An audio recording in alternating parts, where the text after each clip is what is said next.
Good evening, Antonio. This civil lawsuit follows a similar criminal indictment for charges of continuous sexual abuse of a child that Ronaldo Mitchell Chavez is facing.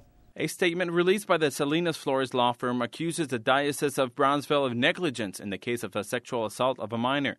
The civil suit points to the alleged abuser Ronald Mitchell Chavez, who was a deacon of the San Cristobal Magallanes Parish in Mission during the alleged assault. The victim, referred to as John Doe I to protect his identity, claimed to have suffered a continued sexual assault when the teenager was between 14 and 16 years old from 2010 to 2012.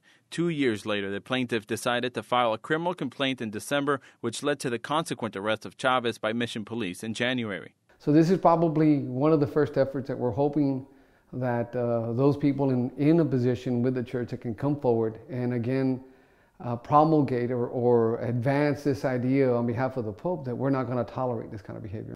The prosecution attorneys believe other victims are still out there.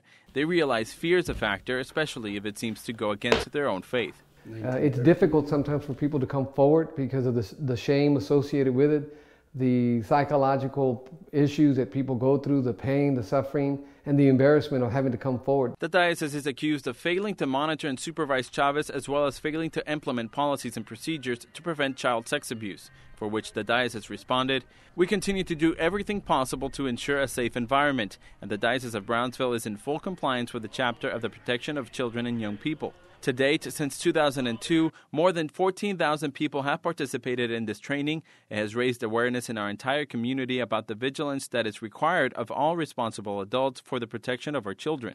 Chavez's faculties to minister as a deacon in the diocese were removed in October 2012 when an allegation was reported to the parish priest and brought to the attention of the diocese. The allegation was then reported to law enforcement. Due diligence was followed by the diocese every step of the process.